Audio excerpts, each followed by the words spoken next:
Hey,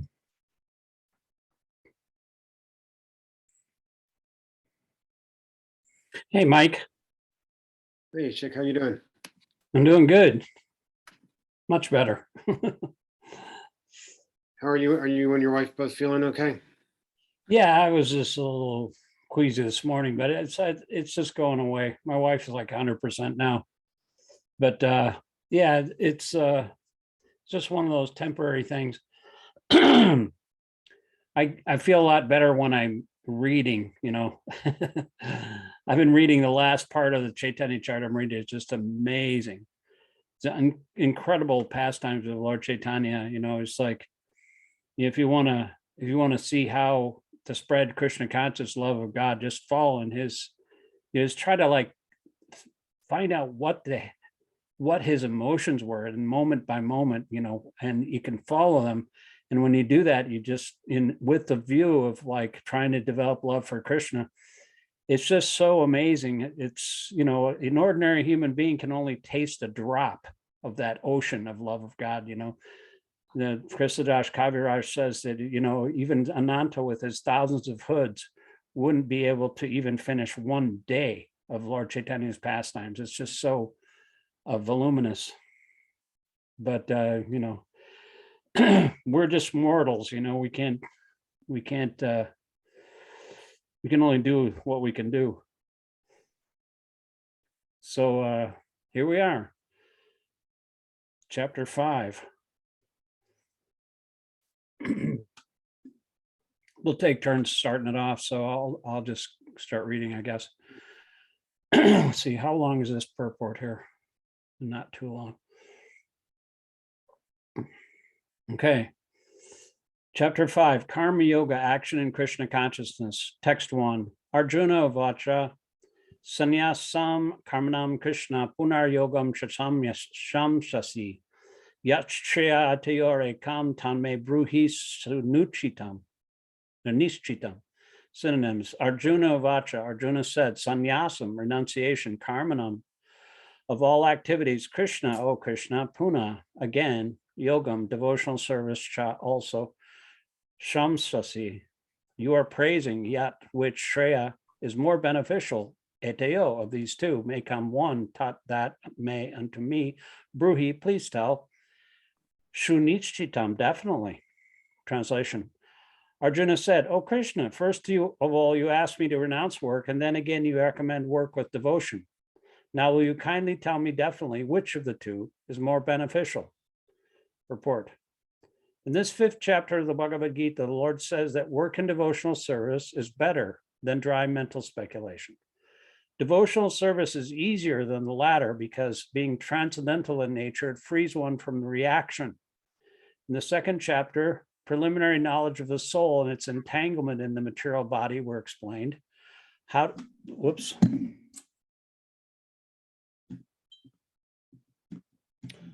We got to turn on this camera here.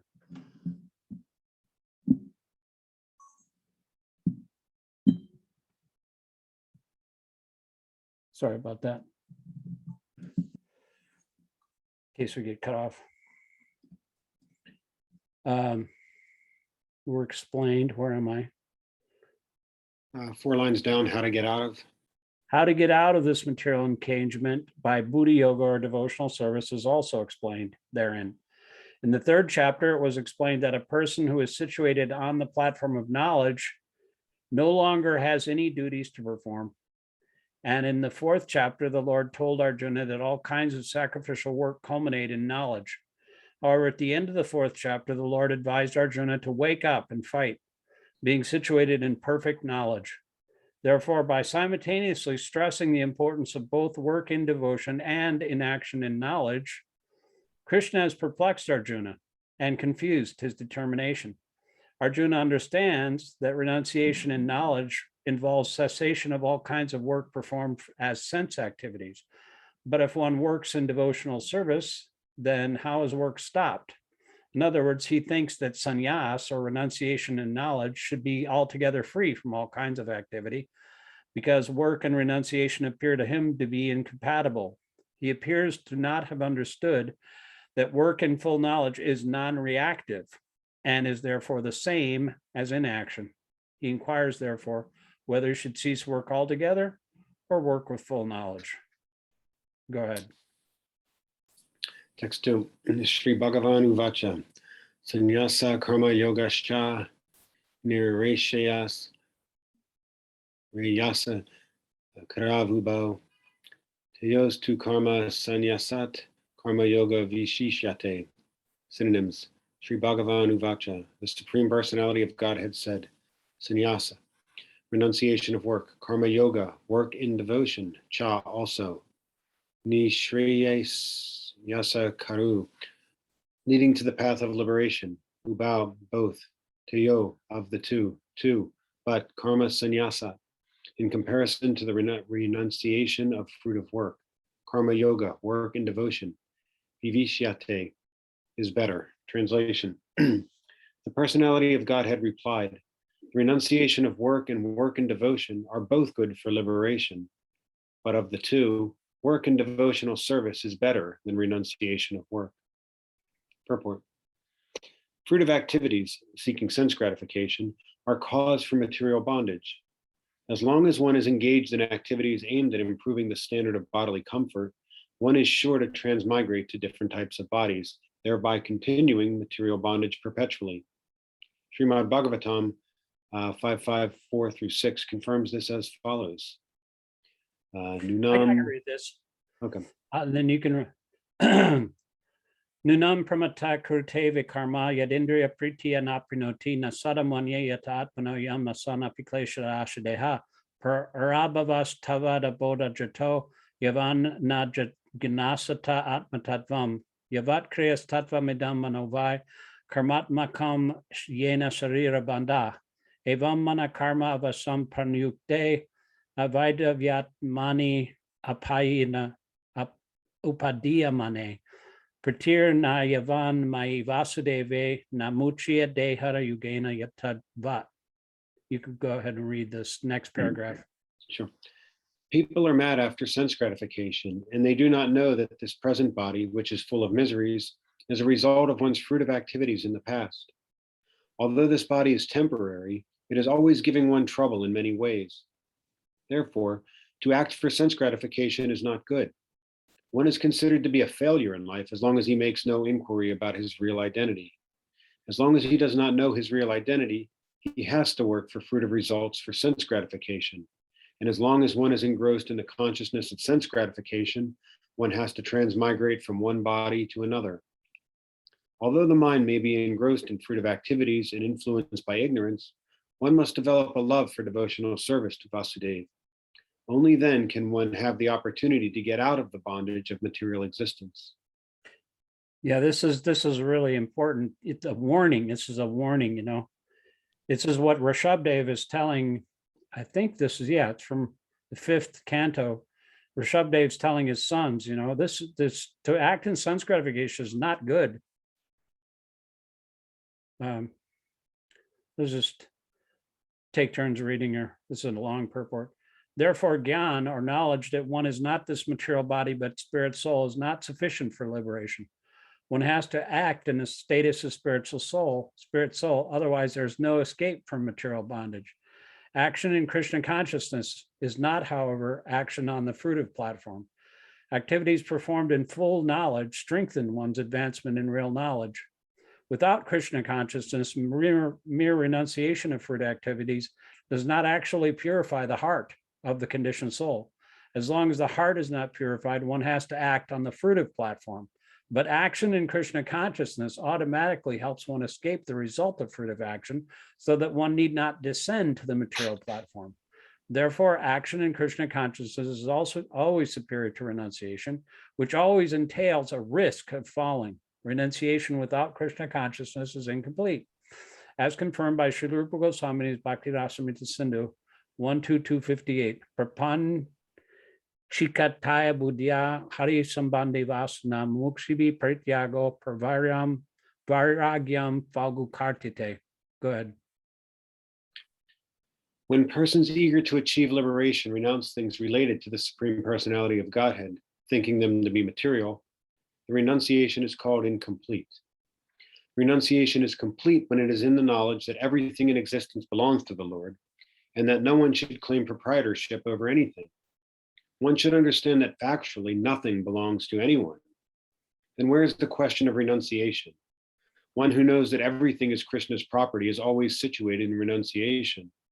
Since everything belongs to Krishna, everything should be employed in the service of Krishna. This perfect form of action in Kṛṣṇa consciousness is far better than any amount of artificial renunciation by a sannyasi of the Mayavadi school. My spiritual master, when he was first, and he was Prabhupada's first disciple in 26 Second Avenue, and he was just a young man at the time when he met him in 1966. And they were in the storefront, and he asked Prabhupada, should I renounce everything? And Prabhupada just started laughing at him. He said, what do you have to renounce? Nothing belongs to you. So that was a good lesson right there from the very beginning. Because people think, oh, well, I have to renounce everything, or I have to do this, or I have to do that. Nothing belongs to you. We're not the owner. We're not the proprietor of anything. We're not the best friend of every living entity like Krishna is. We're not the, supreme enjoyer. Krishna is the enjoyer. Krishna is the owner, and Krishna is the best friend. We're not anything. We're just like his a keg in the machine, a cog in the wheel. We're just doing whatever he wants us to do. That's the real position of the living entity. Text 3, Jya sa nitya sannyasi yona dvesti na kankshati nirdvandvo hi mahabaho shukabadhat pramuchyate. Synonyms. Jnaya should be known, sahi nitya always, sannyasi renouncer, ya who never, dveshti abhors, nor kankshati desires, nirdvandva free from all dualities, he certainly, mahabaho, almighty armed one, shukam happily, bandhat from bondage, pramuchyate is completely liberated. Translation, he who neither hates nor desires the fruits of his activities is known to be always renounced. Such a person, free from all dualities, easily overcomes material bondage and is completely liberated. Almighty armed Arjuna. Report.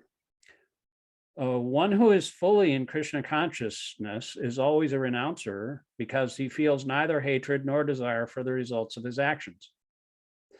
Such a renouncer dedicated to the transcendental loving service of the Lord is fully qualified in knowledge because he knows that his constitutional position is in his relationship with Krishna. He knows fully well that Krishna is the whole and that he is the part and parcel of Krishna. Such knowledge is perfect because it is qualitatively and quantitatively correct. The conception of oneness with Krishna is incorrect because the part cannot be equal to the whole. Knowledge that one is one in quality yet different in quantity is correct transcendental knowledge, leading one to become full in himself, having nothing to aspire to or lament over.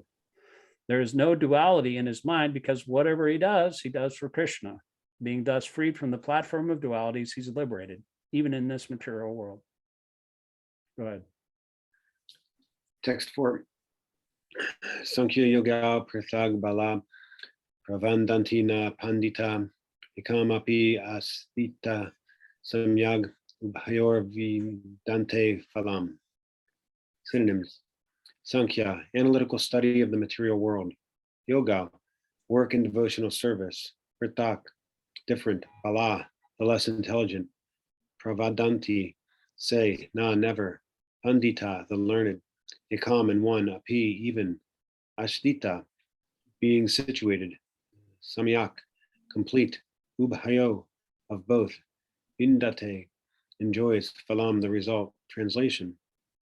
Only the ignorant speak of devotional service, karma yoga, as being different from the analytical study of the material world, Sankhya. Those who are actually learned say that he who applies himself well to one of these paths achieves the results of both. Yeah, read it. Okay. Report. The aim of the analytical study of the material world is to find the soul of existence. The soul of the material world is Vishnu, or the supersoul. Devotional service to the Lord entails service to the supersoul. One process is to find the root of the tree, and the other is to water the root. The real student of Sankhya philosophy finds the root of the material world, Vishnu, and then, in perfect knowledge, engages himself in the service of the Lord. Therefore, in essence, there is no difference between the two because the aim of both is Vishnu. Those who do not know the ultimate end say that the purposes of Sankhya and Karma Yoga are not the same. The one who has learned it knows the unifying aim in these different processes. Yeah, Sankhya Yoga is like the analytical study of the material world. You know, you take all the different elements, earth, water, fire, air, ether, mind, intelligence, false ego, the senses, the physical elements, the pradhan, the inert, unmanifested essence of material nature, manifested and unmanifested, and all these things together, plus the soul and the super soul, is the analytical study. And there's 24 elements of the material world. And this is kind of what the scientists are doing. They're kind of analyzing the elements of the material world. But they think that the material world is all material. That's called, that philosophy, they think they can understand life and the creation and the cause of the universe and life itself on the basis of simply analyzing material elements. This atheistic philosophy is not going to lead them anywhere because they're looking in the wrong place. Just as it says here, the aim of the analytical study of the material world is to find the soul of existence. That is the aim of everything. That's the soul of the philosophy, and ends at finding the soul of existence. The soul of the material world is Vishnu. Nate vidum Svarvakatim hi Vishnum. People don't know that the aim of life is Vishnu. And if you don't know that, you're looking, the material scientists are looking all over the material world to find, like they're sending this $10 billion spacecraft up into space with this, telescope that's going to look at the heat signature from the beginning of creation so they can find out how the Big Bang happened, but they don't know that the Big Bang is just a complete exploding myth. It didn't happen with a Big Bang, all the Big Bang ends up with, if you look at the actual creation of the actual theories of the Big Bang, it just is a small cloud of superheated, condensed gas. It's like a cosmic fart. There's no more than that. And it expands, and then, but there's no reason to think that it would be anything other than that. That you can't get the galaxies, you can't get life itself out of that formula. And even with that thing, they have to tinker around with their experiments and mathematical formulas to just even get that to appear. And so then they make up all kinds of nonsense saying, well, maybe it didn't happen that way. Maybe it just like came out of nowhere or it just happened by chance, which is not an explanation of anything. They do so many things just to try to avoid looking at the soul of existence. The supreme cause of all causes is a person, and that doesn't fit in their tiny human brain because they don't understand the potencies of the Supreme Personality of Godhead. And so they're looking at their telescopes. This big Webb telescope, James Webb telescope, they spent $10 billion of this taxpayers' money to put that up in space. And it's just going to be destroyed after a few years because they're like meteorites and stuff, but they don't care. And it's not going to find anything because they're looking in the wrong place.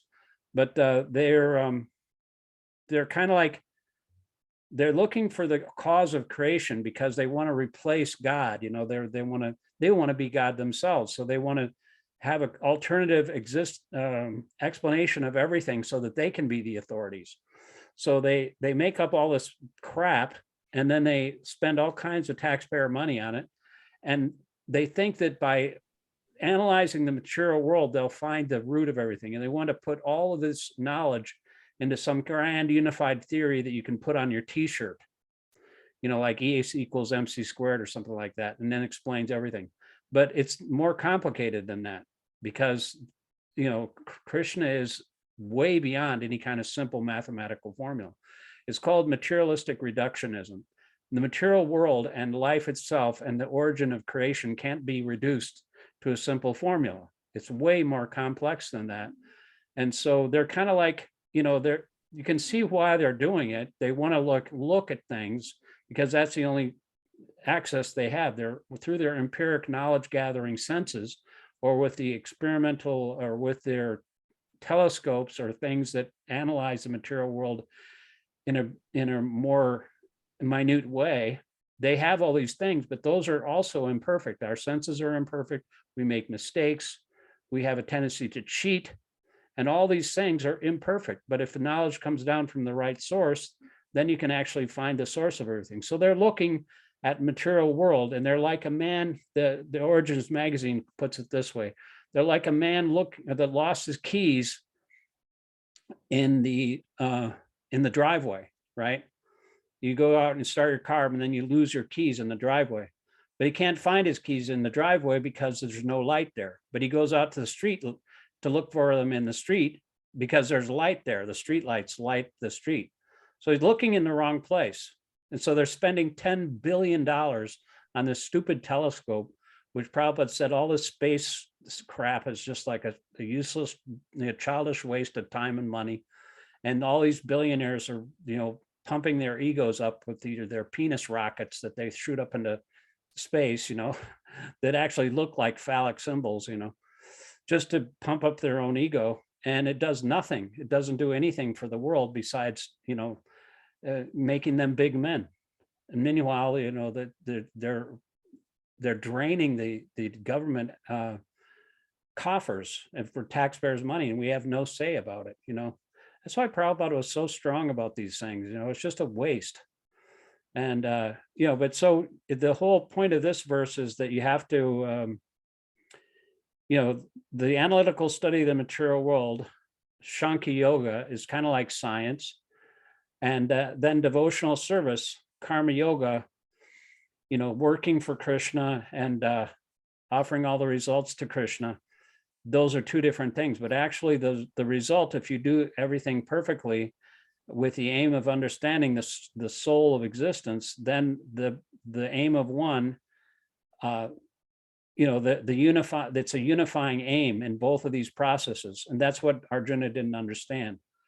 So that's what Krishna is trying to explain to him in that verse. Have any questions about that, or? No. Go ahead and read the next one. Sure. Text 5. Yat Sankhyayi Prapayate Stanam Tad Yogair Api Gamyate Ekam Sankhyam Cha Yogam Cha Ya Pasyati Sa Pasyati. Synonyms: Yat, what, Sankhyayi, by means of Sankhya philosophy. Prapayate is achieved. Stanam, place, tat, that. Yogai, by devotional service. Api, also. Gamyate, one can attain. Ekam, one. Sankhyam, analytical study. Cha, and. Yogam, action in devotion. Cha, and. Ya, one who. Pasyati, sees. Sa, he. Pasyati, actually sees. Translation: one who knows that the position reached by means of analytical study can also be attained by devotional service, and who therefore sees analytical study and devotional service to be on the same level, sees things as they are. Purport. The real purpose of philosophical research is to find the ultimate goal of life. Since the ultimate goal of life is self-realization, there is no difference between the conclusions reached by the two processes. By Sankhya philosophical research, one comes to the conclusion that a living entity is not a part and parcel of the material world, but of the Supreme Spirit whole. Consequently, the spirit soul has nothing to do with the material world. His actions must be in some relation with the Supreme. When he acts in Kṛṣṇa consciousness, he is actually in his constitutional position. In the first process, Sankhya, one has to become detached from matter, and in the devotional yoga process, one has to attach himself to the work of Kṛṣṇa consciousness. Factually, both processes are the same, although superficially, One process appears to involve detachment, and the other process appears to involve attachment. Detachment from matter and attachment to Krishna are one and the same. One who can see this sees things as they are.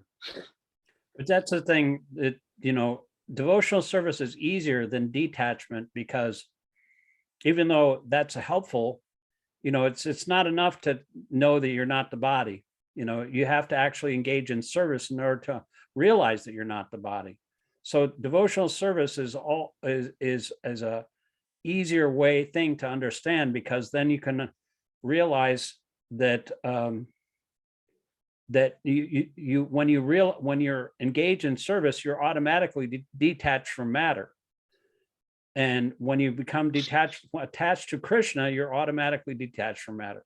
It's the higher taste. You get a higher taste. And so automatically the detachment happens without even wanting it. You're just free from all these different desires and habits and all these different things that are pulling us this way and that way. Text 6, sannyasas tu mahabaho dukkam aptuma yogata. Yoga yukto muni brahma nachirena digachati. Synonyms.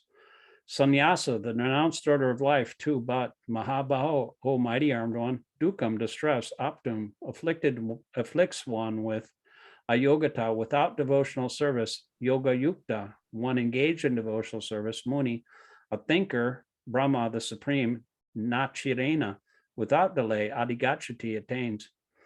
Translation, merely renouncing all activities while not engaging in the devotional service of the Lord cannot make one happy, but a thoughtful person engaged in devotional service can achieve the supreme without delay. Purport, there are two classes of sannyasis, or persons in a renounced order of life. The Mayavadi sannyasis are engaged in the study of Sankhya philosophy, whereas the Vaishnava sannyasis are engaged in the study of Bhagavatam philosophy, which affords the proper commentary on the Vedanta Sutras. The Mayavadi sannyasis also study Vedanta Sutras, but they use their own commentary called the Sharirak Bhāsya, written by Shankaracharya. The students of the Bhagavat school are engaged in the devotional service of the Lord according to Pancharatriki regulations, and therefore the Vaishnava sannyasis have multiple engagements in the transcendental service of the Lord. The Vaishnava sannyasis have nothing to do with material activities, and yet they perform various activities in their devotional service to the Lord. But the Mayavadi sannyasis engaged in the studies of Sankhya and Vedanta and speculation cannot relish the transcendental service of the Lord, because their studies become very tedious. They sometimes become tired of Brahman speculation, and thus they take shelter of the Bhagavatam without proper understanding. Consequently, their study of Srimad Bhagavatam becomes troublesome. Dry speculations and impersonal interpretations by artificial means are all useless for the Mayavadi sannyasis. The Vaishnava sannyasis who are engaged in devotional service are happy in the discharge of their transcendental duties, and they have the guarantee of ultimate entrance into the kingdom of God. The Mayavadi sannyasis sometimes fall down from the path of self-realization and then again enter into material activities of a philanthropic or altruistic nature, which are nothing but material engagements. Therefore, the conclusion is that those who are engaged in Krishna conscious activities are better situated than the sannyasis engaged in simple speculation about what is Brahman and what is not Brahman, although they too come to Krishna consciousness after many births. Go ahead. Text 7. Yoga yukto visuddhatma vijitama jitendriyam sarvabhutama bhutamam karvan api na lipyate. Synonyms. Yoga yukta, engaged in devotional service. Visuddha atma, a purified soul. Vijita atma, self-controlled. Jita indriya, having conquered the senses. Savabhutra, to all living entities. Atma bhutadhatma, compassionate. Bhavan api, although engaged in work, na never. Lipyate, is entangled. Translation. One who works in devotion, who is a pure soul, and who controls his mind and senses is dear to everyone, and everyone is dear to him. Though always working, such a man is never entangled. Report. One who is on the path of liberation by Kṛṣṇa consciousness is very dear to every living being, and every living being is dear to him. This is due to his Kṛṣṇa consciousness. Such a person cannot think of any living being as separate from Kṛṣṇa, just as the leaves and branches of a tree are not separate from the tree. He knows very well that by pouring water on the root of the tree, the water will be distributed to all the leaves and branches, or by supplying food to the stomach, the energy is automatically distributed throughout the body. Because one who works in Kṛṣṇa consciousness is servant to all, he is very dear to everyone. And because everyone is satisfied by his work, he is pure in consciousness. Because he is pure in consciousness, his mind is completely controlled. And because his mind is controlled, his senses are also controlled. Because his mind is always fixed on Kṛṣṇa, there is no chance of his being deviated from Kṛṣṇa, nor is there a chance that he will engage his senses in matters other than the service of the Lord. He does not like to hear anything except topics relating to Kṛṣṇa. He does not like to eat anything which is not offered to Kṛṣṇa. And he does not wish to go anywhere if Kṛṣṇa is not involved. Therefore, his senses are controlled. A man of controlled senses cannot be offensive to anyone. One may ask, why then was Arjuna offensive in battle to others? Wasn't he in Kṛṣṇa consciousness? Arjuna was only superficially offensive because, as has already been explained in the second chapter, all the assembled persons on the battlefield would continue to live individually as the soul cannot be slain. So, spiritually, no one was killed on the battlefield of Kṛṣṇa. Only their dresses were changed by the order of Kṛṣṇa, who was personally present. Therefore, Arjuna, while fighting on the battlefield of Kṛṣṇa, was not really fighting at all. He was simply carrying out the orders of Kṛṣṇa in full Kṛṣṇa consciousness. Such a person is never entangled in the reactions of work. Yeah, this is I like this Sanskrit word here, Atma Bhutatma. He's dear to all living entities because he's controlled his senses. He's dear to all living entities. Atma Bhutatma, compassionate. Even though engaging in work, he's never entangled. And Prabhupada explains how, just due to the fact that he's Kṛṣṇa conscious, he's working for everyone because he knows that everyone is part and parcel of Kṛṣṇa.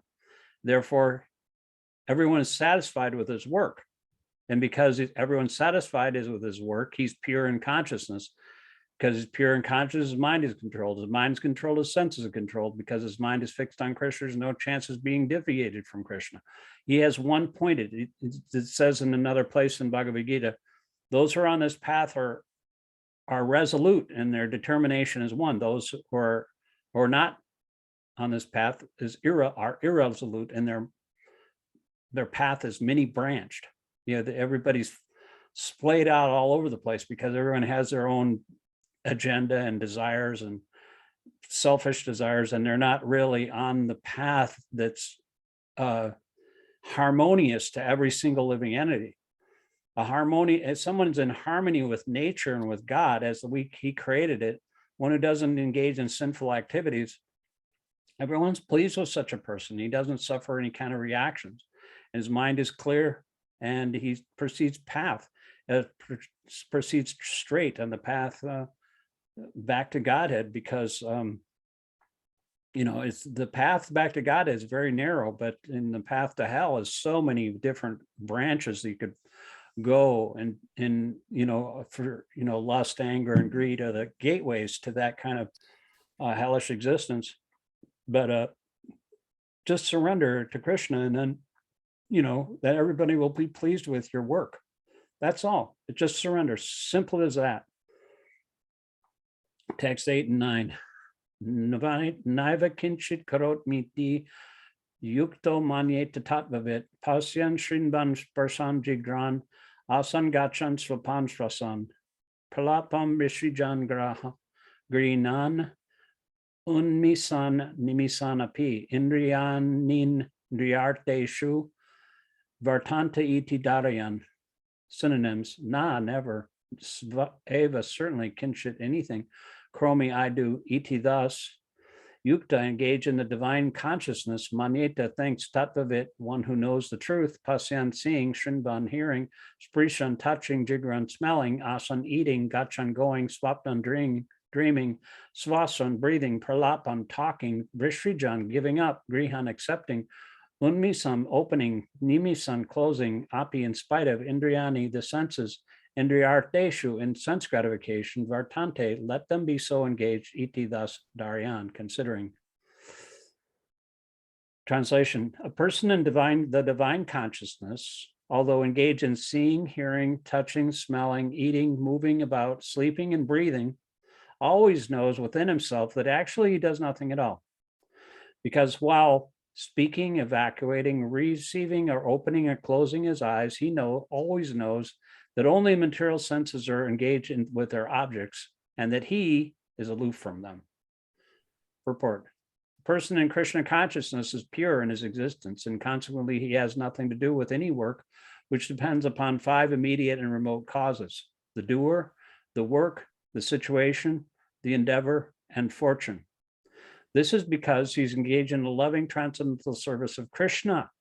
Because although he appears to be acting with his body and senses, he is always conscious of his actual position, which is spiritual engagement. In material consciousness, the senses are engaged in sense gratification. But in Kṛṣṇa consciousness, the senses are engaged in the satisfaction of Kṛṣṇa's senses. Therefore, the Kṛṣṇa conscious person is always free, even though he appears to be engaged in affairs of the senses. Activities such as seeing and hearing are actions of the senses meant for receiving knowledge, whereas moving, speaking, evacuating, etc., are actions of the senses meant for work. Kṛṣṇa conscious person is never affected by the actions of the senses. He cannot perform any act except for the service of the Lord, because he knows that he is the eternal servitor of the Lord. That kind of reminds me of Lord Chaitanya, in his later part of his life. He was like, sometimes he was in 3 moods or 3 modes of consciousness. He was either totally in internal consciousness, in kind of like an internal state. He wasn't even aware of anything that was going on. Then an external consciousness, in other words, he was reacting to people around him. And then there was like half in and half out. But he would perform all of his duties in any of these states just as a matter of routine. He would do his like daily routine, go take a bath, eat and stuff like that. But he would do these just as a matter of a habit. But he in himself was always in deep understanding of the pastimes of Kṛṣṇa. And that's the way we have to be too. We have to have that internal focus on service to Kṛṣṇa, because we're really not doing anything for our senses. If we do sense related activities, we'll forget Kṛṣṇa more and more. But if we remember Kṛṣṇa and serve his senses instead of our own, then we'll always be free. Go ahead and read text 10. Well, actually, we're out of time now, believe it or not. Do you have any questions or anything? No, once again, if it weren't for the purports, like I would never be able to get this much out of just the translations itself. If it weren't for, going all the way back to the beginning, so much of this, I think, I read the actual, the verse and, oh, okay, it means this. And then as soon as I, go through the purport, I see so much more in it. I would never be able to get this understanding. Yeah, it just illuminates what Kṛṣṇa is saying. Sometimes these concepts are kind of hard to understand, like Arjuna is confused even. And Arjuna was such an elevated human being. He was like, those guys back then were like 9 feet tall. He was like materially very, very adept. He was a friend of Kṛṣṇa. Even he was confused. And he said, all this yoga stuff you're talking about, I can't do that. He's a military guy. He's a family man. He can't do all that stuff. So he was just asking Kṛṣṇa, should I work or should I should I work in devotion or should I renounce work? And so he was confused at the beginning. Maybe he didn't want to fight too, maybe that was like part of his excuse. He wanted to retire and go to the forest because he didn't want to kill his relatives, because maybe at this point he was still kind of attached to his family relations. But whatever the cause, whatever, maybe that also bewildered his intelligence, so therefore he was put into illusion by Kṛṣṇa. And so this whole thing could be explained to him point by point.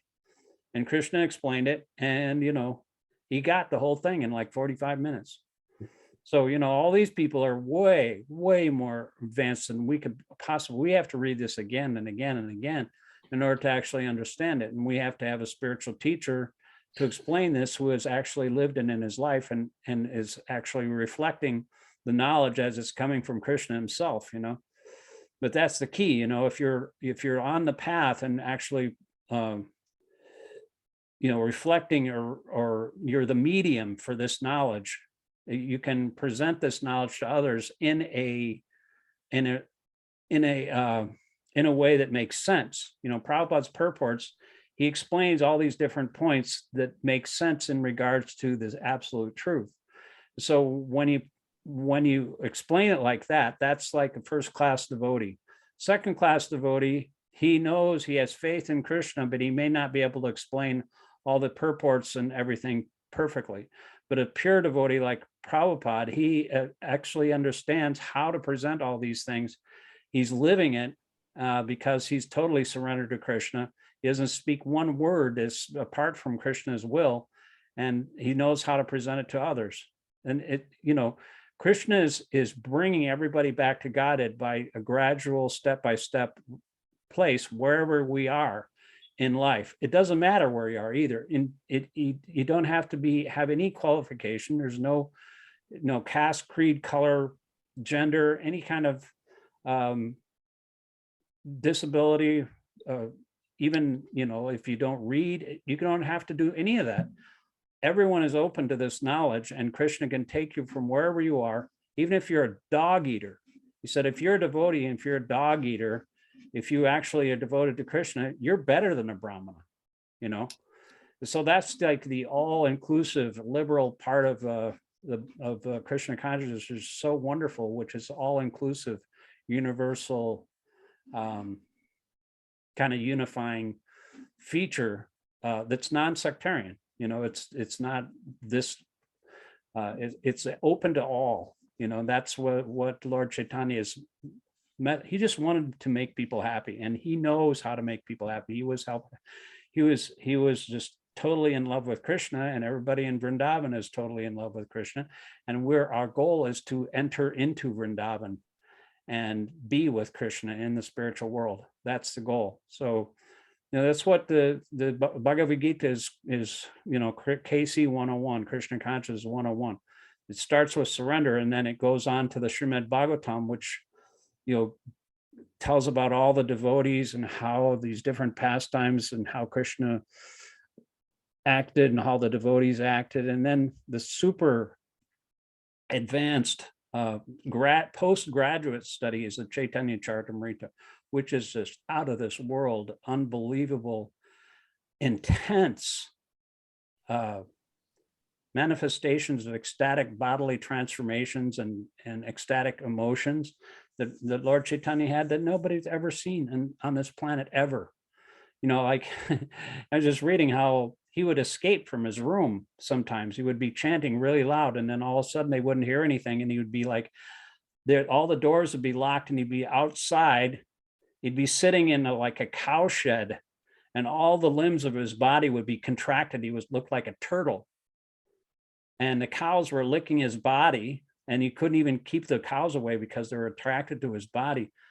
But, and he was foaming in the mouth. And then all other times he would escape, and then all of his limbs would be, he would fall into the ocean. He would be floating all night long, and all the limbs of his body would be disconnected from their joints, and there'd be like 6 inches between the joints of his bones. And then the fishermen caught him, and they as soon as the fisherman touched him, he thought he was haunted. And so, because he had so much potency. And so like all these different bodily transformations, these emotional, and then Lord Chaitanya, after he comes out of these things, they chant in his ear, and it returns to external consciousness. And he explains what happened. They're so beautiful. All these things that Lord Chaitanya, he thought that the sea was the Yamuna River, and he just went in there, and he just passed out in the water. And all of this is just simply his play. He's just doing this for a pastime. It's not, but he's a madman. you know, and anybody who like reads these things, they also become mad. You know, it's like amazing. So that's like the postgraduate study of Kṛṣṇa consciousness. And that's the way Radharani was. He's like Mahabhava, you know, she would talk like a madman, which she was so, the best way to develop love of God is like in this mood of separation. You know, Lord Chaitanya was always missing Krishna. He was in the mood of Radharani, and he was always like longing for Krishna, and he couldn't take it. You know, it was like sometimes he would grind his face against the wall and bruise his head, and they had to like keep somebody in there just so he wouldn't do that. I mean, it's like insane. But you know, it's the highest. But he was doing all this just to show people how to reach the highest, most sublime position of Srimati Radharani. That was his mood. He wanted to taste that himself. That's the primary reason he came to this material world, because even Krishna can understand the mood of his devotees sometimes. But so he had to take that role himself in order to teach people. So he became his own devotee and taught people how to surrender to him, because Krishna said surrender, but nobody really understood what that meant. So he had to show people. He had to take like their hand, like a teacher, and like guide the student's hand. You do it like this, A, B, C. And so you follow his instruction. You can also attain that highest stage just by understanding the step-by-step emotional stages of attachment and steady attachment and bhava, emotional attachment, and finally prema, love of God. You know, it's just amazing. You know, what can you say? You know, there's just, you can't even understand it. It's not conceivable even to Lord Brahma and the demigods. It's just so sublime and pure. But that's the goal of, and that's why Lord Chaitanya is such a genius. He tasted it himself, and also he spread it through the holy name. Very simple process. And that by combining those two things, he was the mighty genius of Nadia. He was able to combine those two things in the primary and secondary reason for his appearance. And within a short space of 48 years, he spread Kṛṣṇa consciousness all through the subcontinent of India. And then Prabhupada took it all around the world. So we're so fortunate to be connected to that ocean of love of God. You know, you can't, you know, like my friend Devanandi was giving class the other day in New Vrindavan. He said, you know, what would it be like if Prabhupada hadn't come to America? I can't even think of what it would be like. You know, it's just, and that just like hit me like a ton of bricks. You know, we have to be so grateful for what we've been given, you know, and we're just so insignificant. We can't taste anything. We have no knowledge, no devotion, but he's given us so much. So we have to actually try to respond to that wonderful, you know, offering. Anyway, thank you very much for attending again, and have a nice weekend. It's going to be kind of cold. Yeah, a little. So much for global warming, right? But yeah, we'll talk to you next Monday. Hare Sounds good. Krishna. Hare Krishna. Haribo.